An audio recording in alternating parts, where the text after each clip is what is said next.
শোনেন, কিয়ামতের ময়দানে সমস্ত নারী সমাজ হযরত সাইয়্যিদাতুন নিসাই আহলিল জান্নাহ ফাতিমাতুজ জাহরা রাদিয়াল্লাহু আনহার পিছনে দাঁড়িয়ে যাবে। ফাতেমা সবার আগে থাকবে, ফাতেমার পিছনে সব নারী সমাজ দাঁড়িয়ে যাবে।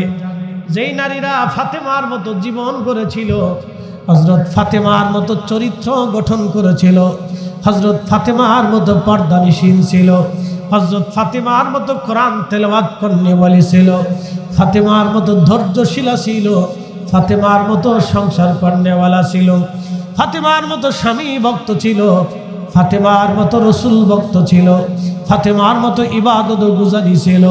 এই সমস্ত নারীরা কিয়ামতের ময়দানে হযরত ফাতিমাতুজ জাহরা রাদিয়াল্লাহু আনহার পিছনে দাঁড়িয়ে যাবে। দুনিয়ার যত কারি কোরআন তেলাওয়াত করেছিল, কারি সব কারীরা হযরত উবাই ইবনে কাব রাদিয়াল্লাহু আনহুর পিছনে দাঁড়াবে। নবীজি বললেন, উম্মতের আরে দুনিয়ার যত মুয়াজ্জিন সব মুয়াজ্জিনরা আমার বেলালের পিছনে দাঁড়াবে, কারণ আমার বেলাল হলো মুয়াজ্জিনদের সর্দার। একবার জোরে বলা যাবে কি মারহাবা? এখানে কি কোনো মুয়াজ্জিন আছেন? এর ভিতরে কি কোনো মুয়াজ্জিন আছেন যিনি আজান দেন? আছেন কি না? আচ্ছা মাশাআল্লাহ। কেউ যদি আজান দিয়ে থাকেন, আমি একসময় দিছিলাম, আমি একসময় মুয়াজ্জিন ছিলাম না তা না, একসময় মুয়াজ্জিন ছিলাম, কারি ছিলাম, ইমাম ছিলাম, কোন বক্তা হয়েছি আর কি, ঠিক আছে। তো আমিও একসময় মুয়াজ্জিন ছিলাম, দীর্ঘদিন বিনা বেতনে মুয়াজ্জিনগিরি করছি, বহুদিন করছি, প্রায় ক্লাস 5 থেকে ক্লাস 10 পর্যন্ত 5 বছর মুয়াজ্জিনগিরি করছি, অসুবিধা নাই। তো এরকম অনেকে মুয়াজ্জিন আছেন, শুনে রাখেন, কিয়ামতের ময়দানে তো দাঁড়াবেন না, তো সবাই হযরত বেলালের পিছনে দাঁড়াবে। মারহাবা কইলেন না? খুশি হন নাই মনে হয়? মুয়াজ্জিন সাহেবরা মনে বেজার হয়ে গেছেন না, যে সব বদি আমরা বেলালের পিছনে দাঁড়া করে দিই। বেলালের পিছনে যদি দাঁড়াইতে পারেন, তাই তো সব 14 পুরুষের কপাল। কি কথা ঠিক আছে নে? 14 পুরুষের কপাল। এখানে সিদ্দিক কি আছে? সত্যবাদী।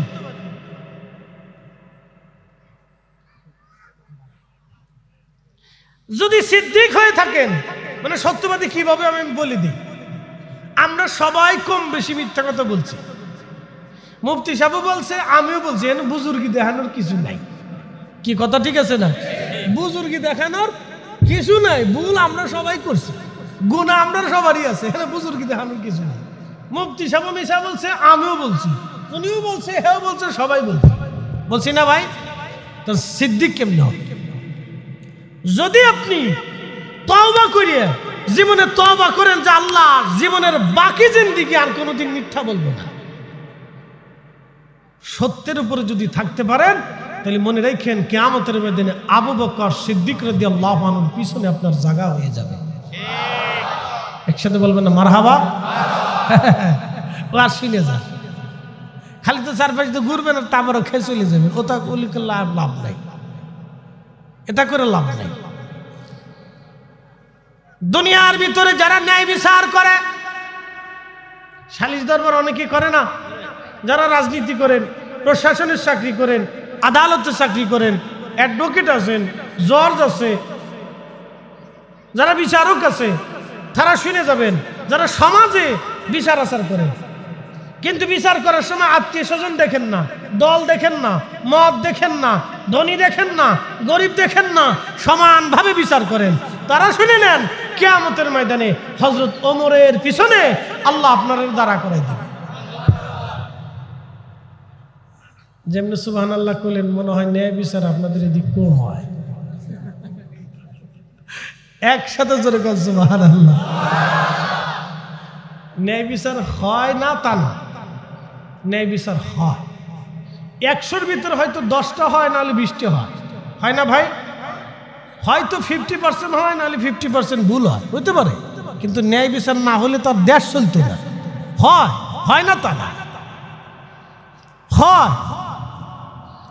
খুব মনোযোগ দিবেন। দুনিয়ার ভিতরে যারা ন্যায় বিচার করবে, কিয়ামতের ময়দানে হযরত ওমরের পিছনে তার জায়গা হয়ে যাবে। দুনিয়ার ভিতরে যারা দানশীল, শুধু আল্লাহর জন্য যারা দান করে, আল্লাহকে খুশি করার জন্য যারা দান করে, কিয়ামতের ময়দানে হযরত উসমান গনি রাদিয়াল্লাহু আনহুর পিছনে তাদের জায়গা হয়ে যাবে। দুনিয়ার ভিতরে যারা বীর বাহাদুর ইসলামের জন্য জিহাদের ময়দানে তারা কাটিয়ে দিয়েছে, কিয়ামতের ময়দানে তাদের হযরতে আলী রাদিয়াল্লাহু আনহুর পিছনে জায়গা হয়ে যাবে। একবার জোরে জোরে বলা যাবে কি মারহাবা।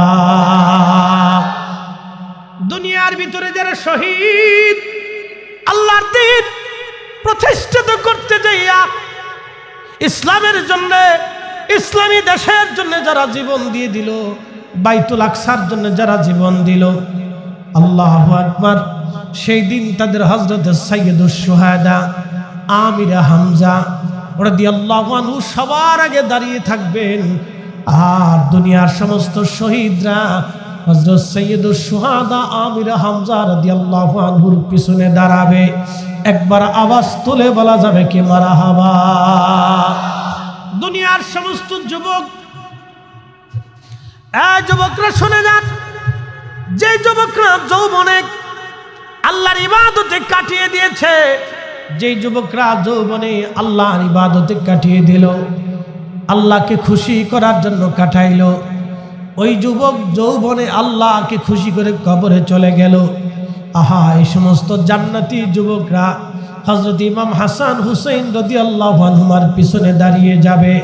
একটা জবান বন্ধ থাকবে না, জোরে আওয়াজ তুলে বলেন মারহাবা। শোনেন, কিয়ামতের ময়দানে সমস্ত নারী সমাজ হযরত সাইয়্যিদাতুন নিসাই আহলিল জান্নাহ ফাতিমাতুজ জাহরা রাদিয়াল্লাহু আনহার পিছনে দাঁড়িয়ে যাবে। ফাতেমা সবার আগে থাকবে, ফাতেমার পিছনে সব নারী সমাজ দাঁড়িয়ে যাবে। যেই নারীরা ফাতেমার মতো জীবন করেছিল, হযরত ফাতেমার মতো চরিত্র গঠন করেছিল, হযরত ফাতেমার মতো পর্দানিশীল ছিল, হযরত ফাতেমার মতো কোরআন তেলাওয়াত করনে ওয়ালি ছিল, ফাতেমার মতো ধৈর্যশীলা ছিল, ফাতেমার মতো সংসার করনেওয়ালা ছিল, ফাতেমার মতো স্বামী ভক্ত ছিল, ফাতেমার মতো রসুল ভক্ত ছিল, ফাতেমার মতো ইবাদত গুজারি ছিল। এই সমস্ত নারীরা কিয়ামতের ময়দানে হযরত ফাতিমাতুজ জাহরা রাদিয়াল্লাহু আনহার পিছনে দাঁড়িয়ে যাবে। দুনিয়ার যত কারি কোরআন তেলাওয়াত করেছিল, কারি সব কারীরা হযরত উবাই ইবনে কাব রাদিয়াল্লাহু আনহুর পিছনে দাঁড়াবে। দুনিয়ার যত মুজাহাদা, দুনিয়া বিরাগী বলে মুজাহাদা কি? মুজাহাদা তরিকার একটা সবক, মুজাহাদা, মুরাকাবা, মুশাহাদা, মুজাহাদা। অনেকে মনে করে এগুলি সব বুঝি বেদাত। আপনি বুঝেন নাই এইগুলির মর্মার্থ, আজকে বুঝে যান। মুরাকাবা, মুরাকাবা মানে ধ্যান করা, চিন্তায় নিমগ্ন হওয়া। ওয়াতাফাক্কারুনা ফি খালকিস সামাওয়াতি ওয়াল আরদ, আসমান জমিনের ভিতরে যা কিছু আছে সব কিছু নিয়ে ফিকির করা, চিন্তা করা, গবেষণা করা, নিজের ধ্যান খেয়ালকে আল্লাহর দিকে নিবদ্ধ করা, এটার নাম হচ্ছে মুরাকাবা। মুশাহাদা মানে এই ধ্যান ও খেয়ালের মাধ্যম দিয়ে শুধু আল্লাহকে অনুসন্ধান করা, আপন মুর্শিদের দেখানো বাতলানো রাস্তা অনুযায়ী এই রাস্তায় নিজেকে বিচরণ করিয়া সুলুক করিয়া সালেক যখন আল্লাহর সান্নিধ্য চলে যায় তখন বলা হয় মুশাহাদা।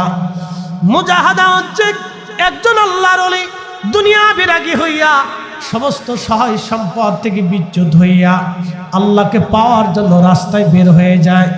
আমার পীরের নামে কোনোদিন কোনো পাসপোর্ট দেখাইতে পারবেন না, আমার পীরের নামে কোনো অ্যাকাউন্ট ছিল না, আমার পীরের নামে ব্যাংকের কোনো অ্যাকাউন্ট ছিল না, একটা কাগজ পর্যন্ত আমার হুজুর কেবলার নামে ছিল না, এক টুকরা জমিও হুজুর কেবলার নামে কোনোদিন ছিল না। একবার জোরে বলা যাবে কি আল্লাহু আকবার। এক টুকরা জমিও হুজুর কেবলার নামে ছিল না, কারণ উনি দুনিয়া বিরাগী জাহিদ ছিলেন, মুজাহাদা করেছিলেন। কারণ আমাদের সবকের ভিতরে একজনের নাম আছে, তার নাম হযরত সালমান ফার্সি রাদিয়াল্লাহু আনহু। সালমান ফার্সি থেকে এই তরিকা আল্লাহর নবী থেকে, আল্লাহর নবী থেকে সালমান ফার্সি, সালমান ফার্সি থেকে হযরত আবু বকরের সন্তান এরপরে হযরত ইমাম জাফর সাদেক থেকে বাইজিদ বুস্তামি থেকে আবুল হাসান খেরকানি থেকে আলী ফাহমদি তুষি, এইভাবে হয়ে হজরতে নকশবন্দি বাহাউদ্দিন বুখারী রহমাতুল্লাহ আলাইহি হয়ে খাজা বাকিবিল্লাহ হয়ে হযরত শাইখুনা ইমামুনা মুজাদ্দিদ আল ফাসানি সেরহিন্দি হয়ে এইভাবে আমাদের তরিকা চলে এসেছে। তা আমাদের তরিকার যিনি ঊর্ধ্বতন পূর্বপুরুষ ছিলেন তার নাম হযরত সালমান ফার্সি 250 বছরের একজন সাহাবী ছিলেন। 250 বছর পর্যন্ত আল্লাহ তার দুনিয়াতে হায়াত দিয়েছিলেন। 250 বছরের জীবিত সালমান ফার্সি ইন্তেকালের আগে তিনি ইরাকের গভর্নর ছিলেন। প্রত্যেক মাসে 4,000 থেকে 6,000 দিরহাম বেতন আসতো ওনার নামে। বাইতুল মাল থেকে ওনার নামে বেতন ধার্য হতো 6 থেকে 5,000। এই 6,000 দিরহাম উনি পাওয়ার সাথে সাথে ইরাকের যত গরিব মিসকিন ছিল সবাইরে ডাক দিতেন, সবাইরে ডেকে গরিবদের মাঝে সব সম্পদ বন্টন করে দিতেন। ওনার শুধুমাত্র ছিল একটা মাথার পাগড়ি, আর শুধু গায়ে ছিল একটা আবা, একটা জুব্বা, একটা হাতের লাঠি ছিল, একটা পানি পান করার একটা কাঠের পেয়ালা ছিল, আর একটা খাবার খাওয়ার জন্য একটা কাঠের বাসন ছিল। এছাড়া ওনার আর কিচ্ছু ছিল না, ওনার আর কিছুই ছিল না। তহবত লুঙ্গি ছাড়া ওনার আর কোনো সম্পদ ছিল না। হযরত সালমান ফার্সি আমাদের এই সিলসিলার একজন ঊর্ধ্বতন পূর্বপুরুষ কিভাবে মুজাহাদা করতেন দেখেন। সালমান ফার্সি ইন্তেকাল করবেন, এমন সময় তিনি কাঁদতেছিলেন। তো অন্যান্য সাহাবীরা পাশে বসে আছে। সাহাবীরা বলল, ওগো সালমান ফার্সি, এই সাহাবী জগতের মধ্যে আপনি বয়োবৃদ্ধ সাহাবী, আপনার মতো এত বড় লম্বা বয়স কারো নসিবে জুটে নাই। আপনাকে আল্লাহর নবী খুব ভালোবাসতেন, আল্লাহ রসুল আপনাকে খুব আদর করতেন। সালমান ফার্সি গো, আপনি কি জন্য কাঁদেন? বলে, আমি কাঁদি কিয়ামতের ময়দানে আমি নবীর সামনে কোন চেহারা নিয়ে দাঁড়াবো, আমি আমার রসুলের সামনে কোন চেহারা নিয়ে দাঁড়াবো। বলে, কেন? বলে, আমার নবী দুনিয়ার থেকে চলে যাওয়ার সময় মুজাহাদা করেছিলেন, সমস্ত সম্পদগুলি আল্লাহ রাস্তায় দান করে দিয়েছিলেন। কোনো সম্পদ তিনি দুনিয়াতে রেখে যান নাই। কলিজার টুকরা হাসান হুসাইনের জন্য রাখেন নাই, কলিজার টুকরো মেয়ে ফাতেমার জন্য তিনি কিছু রেখে যান নাই।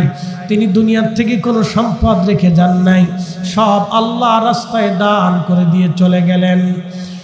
আমার নবীর সাহাবীরা, আমার কত সম্পদ আজকে জমা হয়ে গেছে, কিয়ামতের ময়দানে আমি নবীর সামনে কোন চেহারা নিয়ে দাঁড়াবো?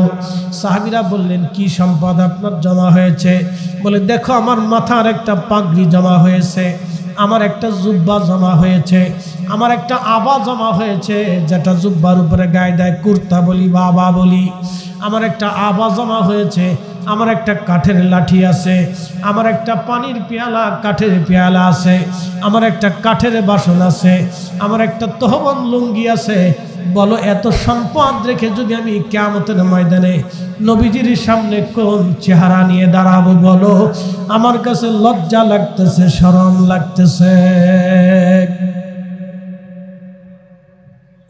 30 সেকেন্ড আপনি বুঝেন, আর দরকার নেই।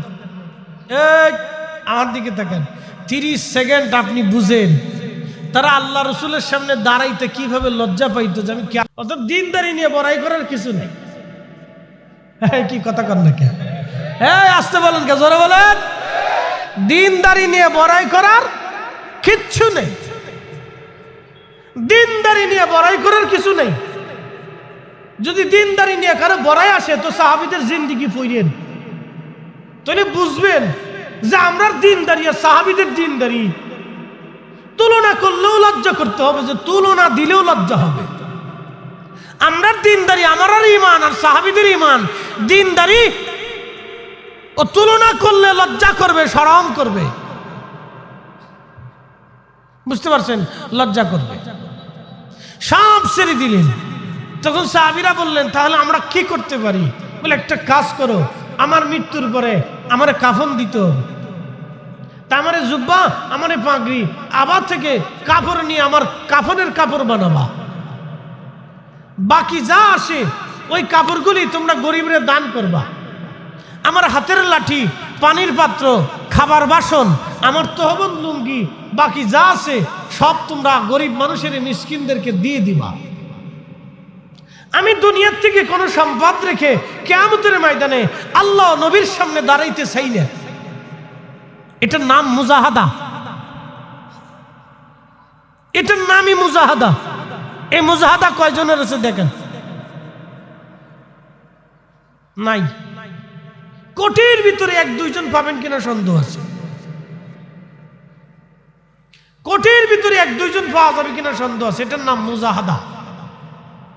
তো এখন আমি বলবো না যে মুজাহাদা নাই বিদেশে সে জাহান্নামী বা সে ভুলের উপর আছে, এটা আমি বলবো না, কারণ এই সাহাবীদের ভিতরে মুজাহাদা ছিল।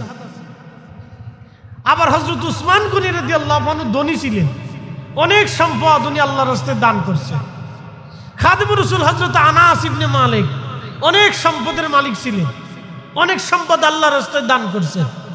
এটা বলা যাবে না যে মুজাহাদা করছে বিদায় সেই সঠিক, বাকিরা বেঠিক, এটাও বলবো না। কিন্তু বলতে হবে দিনদারির ক্ষেত্রে, একনিষ্ঠতার ক্ষেত্রে তারা আমাদের থেকে অনেক মূল্যবান এবং দামি। কথা বলে ঠিক না বেঠে? বলতে হবে। প্রিয় উপস্থিতি হাজিরের, খুব মনোযোগ দিবেন। এই জন্য ওলিদের একটা তবকার নাম মুজাহাদা। যারা মুজাহাদা করেন তারা জাহিদ। এই জাহিদ সাহাবীদের মধ্যে একজন সাহাবী ছিলেন আবু যর গিফারি। আবু যর গিফারি রাদিয়াল্লাহু আনহু। আবু যর গিফারি তিনি নিরিবিলি থাকতেন, খুব নিরিবিলি একাকিত্ব ইবাদত করতেন।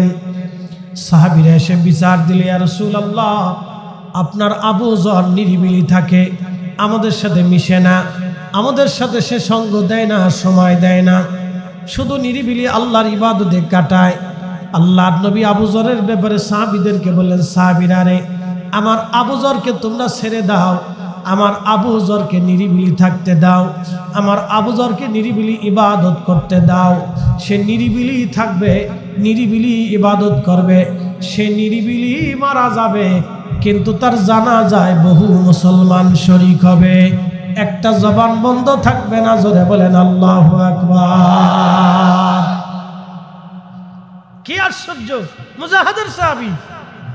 আমি মুজাহাদা নিয়ে কথা বলতেছি, এখন বাকি কথা পরে আসতেছি। মুজাহাদা বুঝে যায়।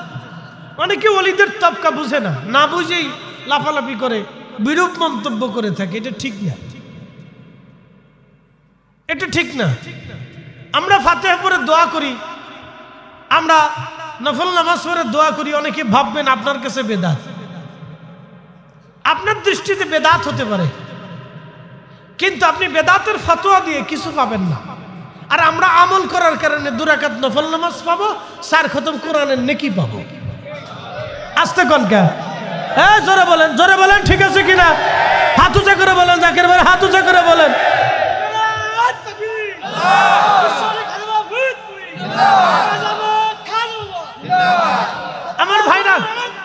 আমার ভাইরা বেদাতের ফতোয়া দিয়ে নিজেরা নিবৃত্তে থাকবে, কিন্তু আমরা 2 রাকাত নফল নামাজ পড়ার কারণে আমরা আমল নামায় নেকি হবে, আর ফাতিহা পড়ার কারণে 4 খতম কোরআনের নেকি জমা হয়ে যাবে। সে ফতোয়া দিতে থাকবে আর আমরা নেকি নিতে থাকবো, সে ফতোয়া দেবে আর আমরা নেকি নিব। কথা বলেন ঠিক না বেঠিক?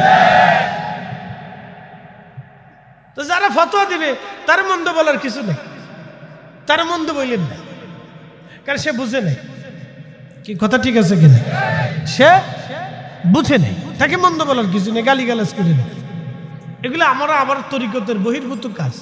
উদু ইলা সাবিলি রাব্বিকা বিল হিকমাতি ওয়া মাউইদাতিল হাসানা। তোমরা মানুষকে আল্লাহর দিকে ডাকো, কি দিয়ে?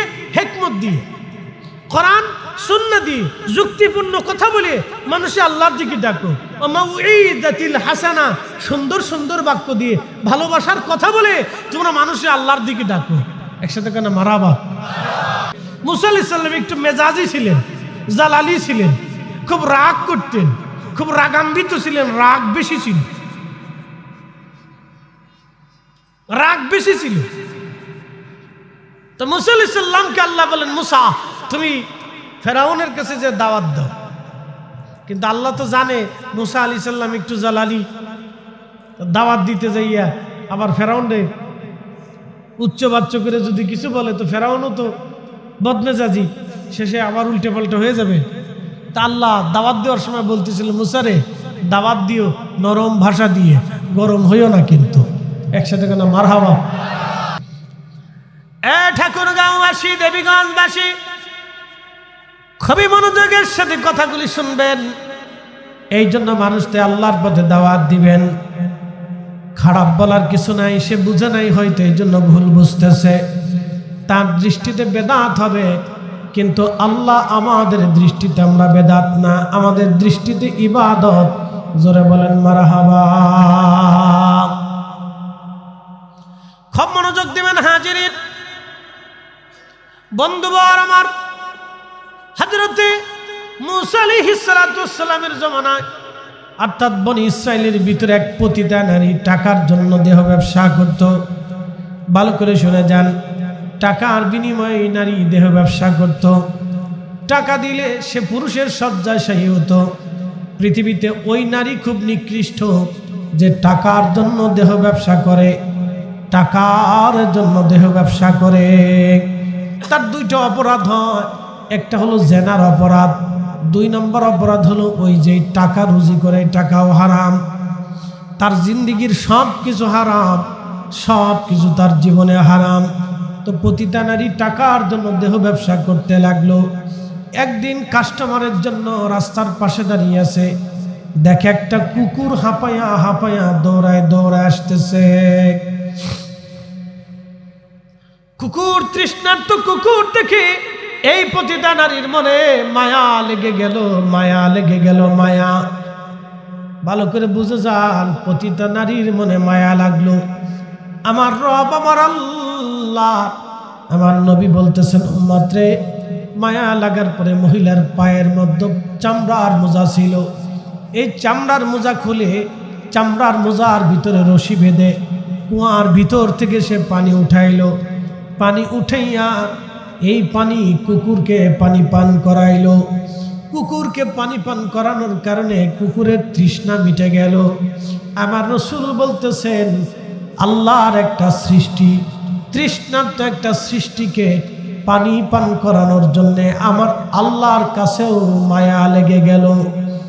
সৃষ্টিকে মায়া করার কারণে আমার আল্লাহর দরবারেও মায়া লেগে গেল, মায়া লাগলো। এটাকে বলে এহসান বিল এহসান, দয়ার বিনিময়ে দয়া, দয়ার বিনিময়ে দয়া, দয়ার বিনিময়ে দয়া, ক্ষমার বিনিময়ে ক্ষমা। যেমন হাদিসের ভিতরে এসেছে, তোমার মুসলমান ভাই কোনো বিষয়ে অন্যায় করে ফেলছে, তুমি এই অন্যায়টা জানো, জানার পরেও তুমি তারে নিবৃত্তে এই অন্যায়টাকে সংশোধন করে দিয়েছ। কিন্তু কোনো মানুষের কাছে তুমি বলো নাই, কোনো মানুষের কাছে তুমি বলো নাই। কিয়ামতের ময়দানে আল্লাহ তোমারে ডাক দিয়ে গোপনে তোমারে মাফ করে দিয়ে বলবে, বান্দা, আমার এক মুমিন বান্দার দোষ তুমি গোপন রেখেছিলে, যাও, আজকেও আমি আল্লাহ তোমার দোষ গোপন রেখে তোমারে গোপনে মাফ করে দিলাম। একবার জোরে বলা যাবে কি আল্লাহু আকবার। এটার নাম দয়ার বিনিময়ে দয়া, ক্ষমার বিনিময়ে ক্ষমা, গোপনের বিনিময়ে গোপন, গোপনের বিনিময়ে গোপন। হাওয়া ঠাকুরগাঁওবাসী খুব ভালো করে শুনে যাবেন, আল্লাহর বান্দা বান্দির উপরে আল্লাহর দয়া হয়ে গেল।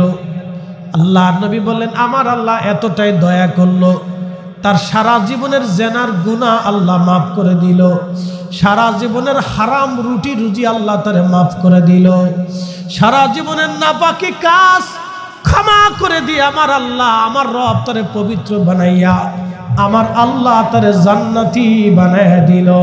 একটা জবান বন্ধ থাকবে না, জোরে বলেন আল্লাহু আকবার। তাহলে পতিতা নারী কুকুরকে পানি পান করে জান্নাতে চলে গেল। তাহলে বুঝেন তো আপনারা, এটার নাম দয়া। দয়া দয়া দয়া দয়া, মায়া, এহসান এহসান বিল এহসান, দয়ার বিনিময়ে দয়া, দয়ার বিনিময়ে দয়া। এই পতিতা নারী কুকুরকে পানি পান করে বেহেশত চলে গেল। ভাই আমার, খুব মনোযোগ দিবেন। কথা শুনে যান। এখন আমাদের দেশে যারা ফতোয়া দেয় মিলাদের তাবারক বেদাত, মাহফিলের তাবারক বেদাত, মিলাদুন নবীর তাবারক বেদাত, জলসার তাবারক বেদাত, ফাতেহার তাবারক বেদাত, বেদাত বেদাত বলে আপনি ফতোয়া দিলেন। আপনার দৃষ্টিতে ফতোয়া হতে পারে, দিতে পারেন, কিন্তু যিনি খাওয়াইলেন তিনি খাওয়াইয়া জান্নাতে চলে যাইতেছে। একবার জোরে করেন আল্লাহু আকবার। আপনি বেদাতের ফতোয়া দিতে থাকবেন আর আমরা খাওয়াইয়া খাওয়াইয়া আল্লাহর খুশি সন্তুষ্টিও তালাশ করতে পারি, ঠিক কিনা? বলে হুজুর কোন ভিত্তিতে? আমি আপনাকে বোঝাচ্ছি। নবীজি বলেন তুতঈমুত তাআম, তোমরা মানুষকে খাওয়াও, তোমরা মানুষকে খাওয়াও, তোমরা মানুষকে খাওয়াও, তোমরা মানুষকে খাওয়াও। একটা পতিতা নারী কুকুরকে পানি পান করে যদি জান্নাতে চলে যায়, আপনি বুঝেন তো কুকুরের বাহিরেও নাপাক, ভিতরেও নাপাক, পতিতা নারী সেও নিজেও নাপাক, কারণ সে জেনা করে। জেনা করে যে টাকা পাও ওই টাকা দিয়ে খাবার কিনে খায়, তো ওই খাবারও নাপাক, জেনাও নাপাক, পতিতা নারীও নাপাক, কুকুরও নাপাক।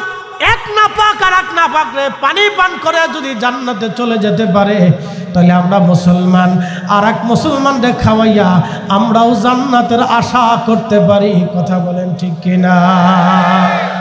যারা বেদাত বেদাত বলতেছে সে বেদাত নিয়ে থাকুক, আমরা ইবাদত করে চলে যাই, সে কথা ঠিক আছে কিনা?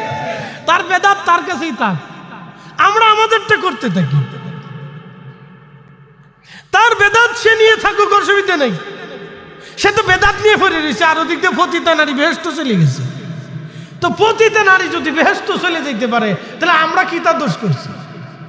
কি কথা ঠিক আছে কিনা? আমরা তোর পতিতা নারীর মতো এত নিকৃষ্ট কাজ করি না। কি কথা ঠিক আছে না? এত নিকৃষ্ট কাজ তো আর আমরা করি না। ভালো করে বুঝি আল্লাহ কোরআন শরীফের আয়াতগুলিতে কিভাবে বলতেছে। আরো আইতাল্লাযী ইউকাযযিবু বিদ্দীন।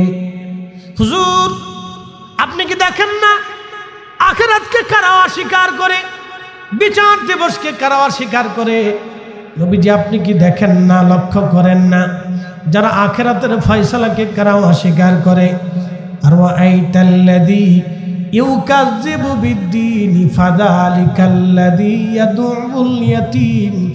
যারা এতিমকে রূঢ় ব্যবহার করে তাড়িয়ে দেয়, এতিমের হক যারা নষ্ট করে, এতিমকে ঘাড় ধাক্কা দিয়ে যারা বের করে দেয়।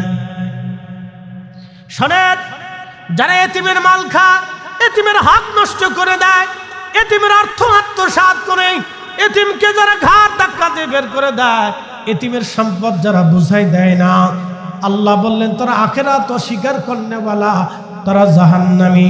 আমি কিয়ামতের ময়দানে তাদেরকে ঘাড় ধাক্কা দিয়ে আমার দরজা থেকে বিতাড়িত করে দেব। শুনে যান, আমাদের দেশে বহু চাচা আছে, এতিম ভাতিজা ভাতিজির জমি ঠিক মতো বুঝাই দেয় না। আমি ঠিক বললেও ঠিক, না ঠিক বললেও ঠিক, বহু বেঠিক এরকম আছে, বহু আছে বাংলাদেশে, হাজারে হাজারে আছে। এতিম ভাতিজার ভাতিজির পরে আসে, নিজের বোনের জমি তো বুঝাই দেয় না। কি আসতে কনকে জোরে বলেন? বোনের জমি তো বুঝাই দেয়। এতিম ভাতিজারটা আরো পরে আসেন, নিজের বোনের জমি বুঝাই দেয়। ভাই দিবি না, পরে নিস, দিবি না পরে নিস। তো পরে নিস বলতে 30 বছর চলে গেছে। এখন বোনে চিন্তা করে আমার ভাই ছাড়া তার কেউ নেই, বাপ মরে গেছে, মা মরে গেছে, মানে আমার কোনো আসতে হলে তো ভাইয়ের কাছে আসতে পারে। আমাদের দেশের মানুষ এত নিকৃষ্ট, এত খারাপ যে বোনে যদি জমি বুঝাই নিয়ে চলে যায়, তাহলে ওই ভাই আর বোনের সাথে সাক্ষাৎ করতে চায় না, দেখা করতে চায় না, খাবারও দিতে চায় না, বইতেও দিতে চায় না। আর যারা ভাতিজা আছে, ওরে বাপরে বাপ, ফুফুরে মনে হয় যে একবারে ডাইনি, ফুফু একবারে খুব খারাপ, ফুফু আমার কাছে জমি নিয়ে গেছে। আমি তোমার বাপেরটা লইছে, তোমার বাপেরটা লয় নাই, ফুফু তার আল্লাহর আইনে তার অধিকারে তার নিজেরটা নিয়ে গেছে। কি কথা কর না কে? ফুফু তার নিজেরটা নিছে, তোমারটা নেই নাই। ফুফু তার নিজেরটা নিছে, কারো ব্যক্তিগত সম্পদ নেই নাই, ফুফুরটা নিজেরটা নিজে নিচ্ছে। আল্লাহর আইনে ফুফু যেটা ভাবে হেঁটে লেগে গেছে। মনে হয় যে ফুফুর থেকে আর বড় দুশ্মন দুনিয়াতে নাই। এটার নাম মেড ইন বাংলাদেশ। এটা ধর্ম বুঝে না, দিনও বুঝে না, কোরআনও বুঝে না, মাসলাও বুঝে না। খুব মনোযোগ দেবেন। ঠাকুরগাঁওবাসী, রব্বুল আলামিন আমার রব আমার আল্লাহ পাক এরপরে বললেন, ওয়ালা ইয়াহুদ্দু আলা তাআমিল মিসকিন, যারা মিসকিনকে খাদ্যদানে অনুৎসাহিত করে, যারা মিসকিনকে খাদ্যদানে যারা অনুৎসাহিত করে, নিজেরাও খাওয়াবে না, অন্যকেও খাইতে দেবে না, নিজেরাও খাওয়াবে না, অন্যকেও খাইতে দিতে চাবে না, এমন মিসকিনকে খাদ্যদানে যারা অনুৎসাহিত করে, তারা কিয়ামতের ময়দানে বিতাড়িত হবে।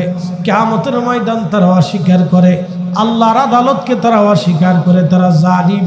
এই জালিম থেকে আল্লাহ আমাদের হেফাজত করুক, জোরে বলেন আমিন। ইমাম আবু হামেদ গাজ্জালি রহমাতুল্লাহ আলাইহি বিশ্ববিখ্যাত ইমাম ছিলেন। নিজামুল মুলক অর্থাৎ সেলজুক সাম্রাজ্যের একজন উজির আজম ছিল, খুব প্রভাবশালী উজির নিজামুল মুলক। এই নিজামুল মুলকের এই মাধ্যম দিয়ে একটা মাদ্রাসা বানানো হয়। মাদ্রাসার নাম মাদ্রাসায়ে নিজামিয়া। এই মাদ্রাসায় 60,000 ছাত্র ছিল তৎকালীন জমানায়। এক আর দুইজন না, 60,000 ছাত্র ছিল। এই 60,000 ছাত্রের এত বড় মাদ্রাসার যিনি প্রধান, তিনার নাম ইমাম আবু হামেদ গাজ্জালি, যার লকব ছিল হুজ্জাতুল ইসলাম, যাকে ইসলামের দলিল বলা হতো। উনি শুধু আলেম ছিলেন না, উনি আবেদ ছিলেন, উনি জাহেদ ছিলেন, উনি অনেক বড় আল্লাহর ওলি ছিলেন। উনি ইন্তেকাল করলেন। ইন্তেকাল করার পরে একজন আল্লাহর ওলি তারে স্বপ্ন দেখাইলেন। আল্লাহর ওলি স্বপ্ন দেখে বলেন, আবু হামেদ, আল্লাহ তোমার সাথে কেমন ব্যবহার করেছে? ইমাম গাজ্জালি বললেন, ভাই, আল্লাহ আমাকে মাফ করে দিয়েছে। বলে, আবু হামেদ বলবা কি, জীবনের কোন আমলের কারণে আল্লাহ তোমারে মাফ করে দিয়েছে? আবু হামেদ গাজ্জালি রহমাতুল্লাহ আলাইহি বলেন, আল্লাহর বান্দা, আমার ইন্তেকালের পরে আল্লাহর দরজায় আমি দাঁড়াইলাম, রবের সামনে আমাকে উপস্থাপন করা হলো। আমার আল্লাহ আমারে ডাক দে বলেন, আবু হামিদ, আমি তোমার দুনিয়াতে পাঠাইছিলাম, বলো আজকে তুমি আমার কাছে ফিরে আসছো, তা আমার কাছে যে তুমি ফিরে আসছো, তুমি আমার জন্য কি নিয়ে আসছো বলো। ইমাম আবু হামেদ গাজ্জালি চিন্তায় পড়ে গেলেন। নামাজের কথা যদি বলি, জীবনে কত নামাজ ইখলাসের সাথে হয় নাই। রব যদি জিজ্ঞাসা করে কি জবাব দেব? না, নামাজের কথা বলবো না। চিন্তা করলো রোজার কথা বলি, তো রোজার চিন্তা করে আবার চিন্তা করলো না, রমজানও তো ইখলাসের সাথে হয় নাই।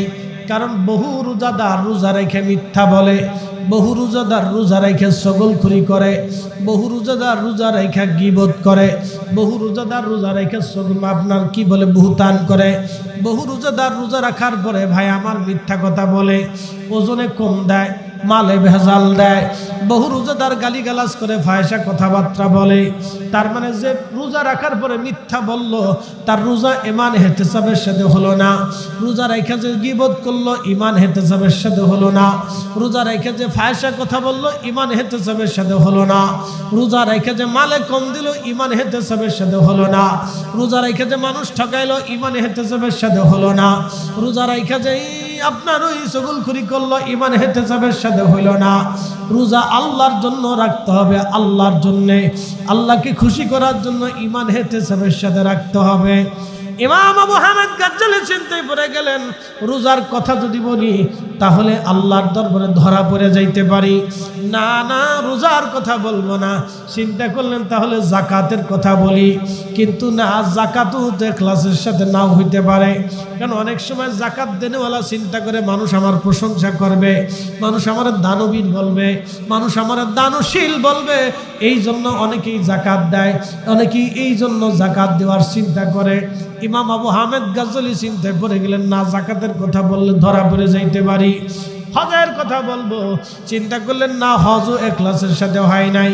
কারণ বাংলাদেশে বহু হাজি হজে চলে যায়, ওই আরাফা থেকে হাঁটতে হাঁটতে মুজদালিফা থেকে একবারে ফজরের নামাজ পড়ে হাজিরা হাঁটা শুরু করে। হাঁটতে হাঁটতে হাঁটতে হাঁটতে হাজিরা প্রচুর হাঁটা ওই সময় হয়। কোনো হাজি পড়ে যায়, কোনো হাজি মরিয়া যায়। এই সময় খুব কঠিন। আরাফাত থেকে হাইটে মুজদালিফা, মুজদালিফার থেকে হাইটে হাজি যখন জমারাতের দিকে আসে, ওরে হাঁটারে ভাই। এই সময় হাজি বুঝে যে হজ কি জিনিস। 35 থেকে 40 লক্ষ হাজি একসাথে হাঁটে, একজন পড়ে গেলি আর ধরার সুযোগ নেই, শুধু টাইম দেয়, সাইডে করে রেখে দেয়, নেওয়ার সুযোগ নেই। সব হাজি না যাওয়া পর্যন্ত নেওয়ার রাস্তা নেই। এই সময় অনেক হাজি পড়ে যায়, মরে যায়। হ্যাঁ, মনে রাখেন, এই যে জোয়ান কালে হজ করেন, অনেকে চিন্তা করে বুড়া হইলে করবো, দাঁত দুধ পাইকে যাক, চুলদারি সাদা হোক, সামনা টামনা গুছাই যাক, নাতি ফুতি হোক, এরপরে যাবানি। ইস, ওই সময় হজ একদিক দিয়ে বুঝতে দেয়, একদিক দিয়ে ওর মুখ হয়ে যায়, তমুক দিক দিয়ে হেরামের কাপড় পেশাবে বুঝে যায়। কি কথা কন না কেন? সমস্যা অনেক। এই জন্য জোয়ান কালে এহরামের এই হজ করে আসবেন, একসাথে কেন আল্লাহু আকবার। জোয়ান কালে করবেন, যৌবনে হজ করে আসবেন, শক্তি থাকতে করবেন। এরপরে শয়তানরে পাথর মারতে গেলে সমস্ত শরীরের শক্তি দিয়ে শয়তানরে পাথর মারতে যায়। এই সময় শয়তানও দাঁড়ায় দাঁড়ায় চিন্তা করে, দেখি আমার পাথর মারার জন্য কেটে যাইছে। শয়তানও দাঁড়ায় থাকে, শয়তান পাথর মারে, শয়তানের ভিডিও খায়, কিন্তু দেখে যে আমার পাথর মারতে আইসি কেটে। দেখি অহন শয়তানের তাকায় দেখে সুদে হাজি আইছে। সুদে হাজিরে চিনছেন না? সুদখোর 1 লাখ টাকায় যে 20,000 টাকা বাড়তি নেয়। ডাক্তার ইউনুসের দলভুক্ত লোক যারা, আসতে কন এই দলের সদস্য যারা, তো শয়তানে দেখে যে সুদে হাজি এসে আমার পাথর মারার লেগে। শয়তানে তখন ডাক ডাকে, দোস্ত তুই না আমার দলের লোক, সুদ খেয়ে সুদের টাকা দিয়েছিস আমার হজ করে, আমার পাথর মারার লেগে। দোস্ত এমনি তোর কাজ। শয়তানে তখন হাসে, দোস্ত তুই এসিস আমার পাথর মারার লেগে। আরাম শয়তানে তাকে দেখে, আর কোন আজি এসে দেখে ঘুষে আজি এসে, ঘুষখোর। ঘুষের টাকা দিয়ে যে বেটা হজে গেছে, কিয়ামত পর্যন্ত হজ করবেন, কবুল হবে না। কি কথা কন নাকি? টাকা হারাম, জোরে বলেন টাকা কি? একসাথে বলেন টাকা কি? অন্য সম্পদ মেরে দিয়ে, টাকা মেরে দিয়ে, রিজিক মেরে দিয়ে তারপরে হজে গেছেন, ভাবতেছেন কেলে বেহেশতে যাবেন। বেহেশতে কি মামু বাড়ির সম্পত্তি নাকি যে চাইলেই পাওয়া যাবে? এত সোজা না। শয়তানে তখন চিন্তা করে, দেখি এ কারা কারা আসে, তাই খুঁজে দেখে যে এরা সব আমার দোস্ত, আমার দলের লোকজন আসছে। শয়তানে তখন হাসে। ইমাম আবু হামেদ গজ্জালি চিন্তায় পড়ে গেলেন, তা আমি হজের কথা যদি বলি, যদি ধরা পড়ে যাই, না এটাও বলা যাবে না, কোন আমলের কথা আমি আর বলবো না। তো তখন চিন্তা, আল্লাহ কোরআন আল্লাহ বলতেছে, ইন্নাল্লাযীনা কাফারু মিন আহলিল কিতাবি ওয়াল মুশরিকিনা ফি নারি জাহান্নাম, ফি নারি জাহান্নাম খালিদিনা ফিহা। আমার আল্লাহ বলতেছেন, নিশ্চয় যারা কাফির মুশরিক এবং আহলুল কিতাবের অনুসারী, ইহুদি এবং খ্রিস্টান, আল্লাহকে না মানার কারণে ফি নারি জাহান্নাম খালিদিন, চিরদিনের জন্য তারা জাহান্নামে চলে যাবে। আল্লাহ তাদের সাথে কথাও বলবেন না, কিছু জিজ্ঞাসাও আল্লাহ করবেন না যে তুমি এই আমল করছো কিনা, কোনো জিজ্ঞাসাও নাই। মার রাব্বুকা মা দীনুকা মা কুনতা তাকুলু ফি হাক্কি হাযার রাজুল, আমার রব জিজ্ঞাসাও করবেন না। মৃত্যুবরণ করার পরে ঈমান না থাকার কারণে আল্লাহ তাকে জাহান্নামে পাঠিয়ে দেবেন। ইমাম গাজ্জালি চিন্তা করলেন, তাহলে এর বিপরীত হচ্ছে ঈমান। ঈমান তাওহীদ, লা ইলাহা ইল্লাল্লাহ, লা ইলাহা ইল্লাল্লাহ। ইমাম আবু হামেদ গাজ্জালি রাহিমাহুল্লাহ আল্লাহকে বললেন, রাব্বি আমি আপনার জন্য কিছুই আনতে পারিনি আল্লাহ, কিন্তু লা ইলাহা ইল্লাল্লাহ নির্ভেজাল একটা ঈমান, লা ইলাহা ইল্লাল্লাহ তাওহীদের ঈমান আমি আপনার জন্য নিয়ে আসছি। আল্লাহ এই লা ইলাহা ইল্লাল্লাহ তাওহীদের ঈমান আপনি কবুল করে নেন। তখন আমার আল্লাহ ডাক দিলেন, আবু হামিদ তুমি আমার জন্য লা ইলাহা ইল্লাল্লাহ তাওহীদের ঈমান নিয়ে আসছো, তাহলে আবু হামিদ বলো তো তুমি একদিন মাদ্রাসায় সকালবেলা বাসি দুধ পান করছিলা, বাসি দুধ খাওয়ার পর তোমার পেটের ভিতরে পীড়া শুরু হয়ে গেল। পীড়া হয়ে যাওয়ার পরে তুমি বললা, হে ছাত্ররা, আজকে আমার বাসি দুধ পান করার কারণে, বাসি দুধ খাওয়ার কারণে আমার পেটের মধ্যে পীড়া হয়েছে। আবু হামিদ তুমি সেদিন বললা, ছাত্ররা, আজকে সব মাদ্রাসার ছাত্রদেরকে ছুটি দিয়ে দিলাম, তোমরা চলে যাও, আজকে আমি আর তোমাদেরকে দর্শ দেব না, পড়াবো না। আবু হামিদ বলো তো, রোগ কি দুধে দেয় না আমি দেই? বলে, আল্লাহ তুমি দাও। শেফা কি ওষুধে দেয় না আমি আল্লাহ দেই? বলে, আল্লাহ শেফা তো তুমিই দাও। তাহলে আবু হামিদ বলো তো, সেই দিন যে তুমি বললা দুধ পান করার কারণে তোমার পেটের মধ্যে ব্যথা হয়েছে, সেই দিন লা ইলাহা ইল্লাল্লাহ, আমি আল্লাহ ব্যতীত আর কোনো মাবুদ নাই, এই বিশ্বাস তোমার কোন জায়গা ছিল? বুঝেন নাই?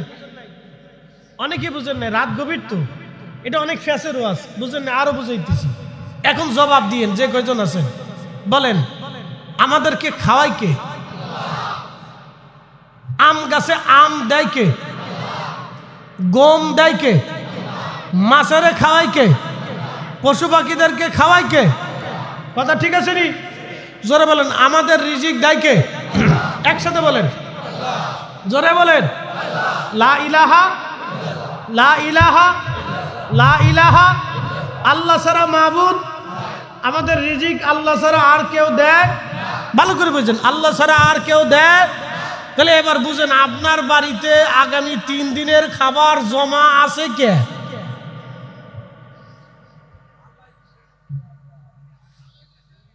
না, রিজিকের মালিক কে? আগামী দিনের খাবার, আগামী ওক্তের খাবার কুকুরকে খাওয়াই কে? পাখিদেরকে খাওয়াই কে? ওদের ব্যাংক আছে, খাবার জমা আছে, তাহলে ওদেরকে যে আল্লাহ খাওয়ায়, আপনারও সে আল্লাহ খাওয়ায়, তা আপনি ঘরে খাবার জমা রাখছেন কে? এই জোরে খান, জোরে বলেন, আমরা সবাই ধরা। একসাথে বলেন, আমরা সবাই ধরা। তো আবু হামিদ গাজ্জালির আল্লাহ ওই সময় জিজ্ঞেস করলেন, তুমি তো আমার জন্য লা ইলাহা ইল্লাল্লাহর বিশ্বাস নিয়ে আইছো, কিন্তু তুমি যে বললা দুধ পান করার কারণে তোমার পেটের ব্যথা হয়েছে, তা আমি তো ব্যথা দেই, আমি নিরাময় করি, তো তুমি যদি লা ইলাহা ইল্লাল্লাহর বিশ্বাস পরিপূর্ণই তোমার থাকতো, তাহলে তুমি ওই সময় বললা কে যে দুধের কারণে পেটের ব্যথা হয়েছে? এই কথা বললা কে? তাহলে ওই সময় তোমার লা ইলাহা ইল্লাল্লাহর বিশ্বাস কোন জায়গা ছিল? ধরা না? ইমাম গাজ্জালি কয়, আমি ধরা পড়ে গেলাম। আমি কি পড়ে গেলাম? ধরা পড়ে গেলাম। কি বিপদ! ইমাম গাজ্জালি বলতেছেন, আমি রবের সামনে সেজদায় পড়ে গেছি। আল্লাহ, আমি আপনার জন্য কিচ্ছু আনতে পারি নাই, কিন্তু আমি আপনার গোলাম, আমি আপনার দাস, আমি আপনার বান্দা, আমি আপনার সৃষ্টি, আপনার রহমানের কারণে আপনি আমার মাফ করে দেন। একসাথে কেন আল্লাহু আকবার, একসাথে ডাক দেন, আল্লাহ ইয়া রহমান।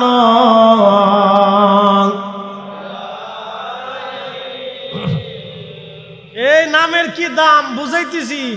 আমনাগারে হুজুর কেবলা ডাক দিওয়াই তো বুঝেন নাই যে এই ডাকের মর্যাদা কত। গলাটা সাইডে কাশি খুশি দেন, দিল থেকে টান দিবেন, কাশি খুশি দেন, জোরে, হ্যাঁ জোরে দেন, জোরে জোরে জোরে কাশি দেন, পরিষ্কার করেন। কাশি দিচ্ছেন নি? পরিষ্কার করছেন নি? এবার দিল থেকে টান দেন। রহমানকে, রহিমকে। যদি 3টা নাম না থাকতো, তাহলে গুনাহ করার কারণে আল্লাহ পাথর মেরে আমরা ধ্বংস করে দিত। কথা কন না, ঠিক আছে কিনা? পাথর মেরে ধ্বংস করে দিত। মিয়া, আজকে ভিডিওতে দেখলাম এক মা আর এক পুরুষের সাথে চলে যাচ্ছে, বাচ্চাটা কাঁদতেছে, মা বাচ্চাটার দিকে ফিরেও তাকাইল। বুঝলেন? গা শিহরে ওঠার মতো, গা শিহরে ওঠার মতো। বাচ্চার কান্না দেখে পুলিশরা পর্যন্ত আদালত কাঁদতেছে। মহিলার মনে মায়া লাগে না। এরকম মাও দুনিয়াতে আছে। হ্যাঁ, কথা কন না, আছে না? হ্যাঁ আছে। আবার এমন মা আছে নিজের সন্তানের জন্য নিজের জীবনকে কুরবানি করে দিছে। কি আছে না? আছে। এটার নাম রহিম, দয়া। দয়া। তো ওই মহিলা যে অপরাধ করছে, যদি আল্লাহর রহমান নাম না থাকতো, রহিম নাম না থাকতো, তাহলে ওই সময় মহিলার উপরে আল্লাহ পাথর নিক্ষেপ করত। কি কথা কন না? জোরে বলেন। ওই যে আসিয়ারে, তারপরে মাঝে মধ্যে দেখা যায় ছোট শিশু বাচ্চাদেরকে ধরে নিয়ে মেরে ফেলে দেয়, আছে না? গ্রামে ঝগড়া লাগছে, অনেক সময় ঝগড়ার কারণে বাচ্চা মেরে ফেলে দেয়। আহা, যখনই বাচ্চাটা মারছে, ঠিক ওই সময় আল্লাহর পাথর ওই বান্দার উপরে নিক্ষেপ হওয়ার কথা ছিল, কিন্তু করে নাই। কেন জানেন? রহমান আর রহিম নামের কারণে। আপনি নামটা বুঝলেন না, এই নামটা ধরে রাত 3টের সময় হুজুর ডাকতে বলছে, কেন জানেন? ক্ষমা হওয়ার কারণে। ইমাম গজ্জালি সেজদায় পড়ে বললেন, রব, আপনার রহমান রহিম নামের উসিলে আমার মাফ করে দেন। একসাথে বললেন আল্লাহু আকবার। ডাক দেন হৃদয়ের গভীর থেকে, আল্লাহ ইয়া রহমান ইয়া রহিম, ইয়া আল্লাহ ইয়া রহমান ইয়া রহিম। অপরাধী বলে মাওলা, গুনাহগার বলে মাওলা, দূরে ফেলে দিও না,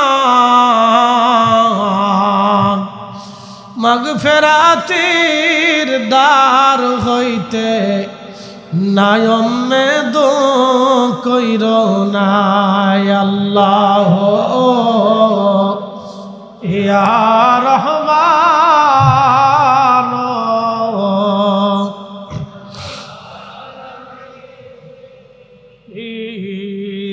কি দামি নাম, কি দামি নামের জিকির।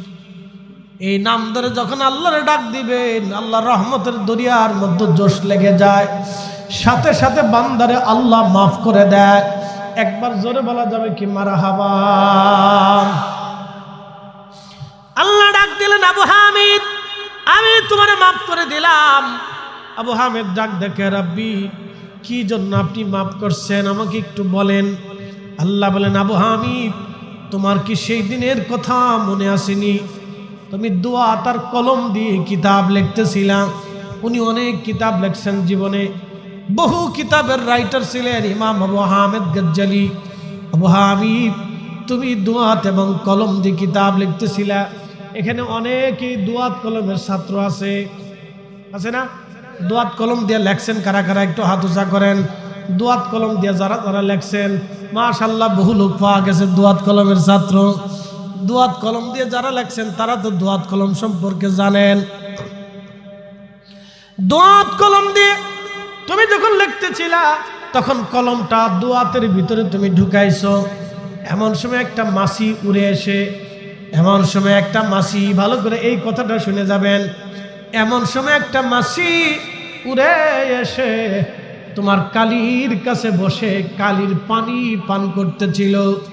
আবু হামিদ, তুমি কলমটা লাড়াচাড়া করো নাই, দোয়াতটাও তুমি লাড়াচাড়া করো নাই, কারণ মাছির পানি পান করতে কষ্ট হবে, মাছি উড়ে চলে যাবে। তুমি মাছিটাকে পানি পান করতে সাহায্য করছিলা। আবু হামিদ, তুমি মাছিটারে পানি পান করার জন্য সাহায্য করছিলা, মাছিটারে পানি পান করতে সুযোগ দিয়েছিলা। আবু হামিদ, একটা মাছি আমার সৃষ্টিকে ওই সময় তুমি দয়া করছিলা। আমি আবু হামিদ রে, আমার একটা সৃষ্টিকে দয়া করার কারণে আমি আল্লাহ তোমার প্রতিও দয়া করে তোমারে মাফ করে দিলাম। হ্যাঁ, চিৎকার মেরে বলেন আল্লাহু আকবার। একটা মাছিরে পানি পান করে আবু হামিদের যদি ক্ষমা হয়, একটা কুকুরকে পানি পান করে প্রতিটা নারীর যদি ক্ষমা হয়ে যায়, তাহলে আমাদেরও ক্ষমার আশা করতে পারি। কথা বলেন ঠিক কিনা? আল্লাহ আমাদের কবুল করুন। আওয়াজ তুলে জোরে বলেন আমিন।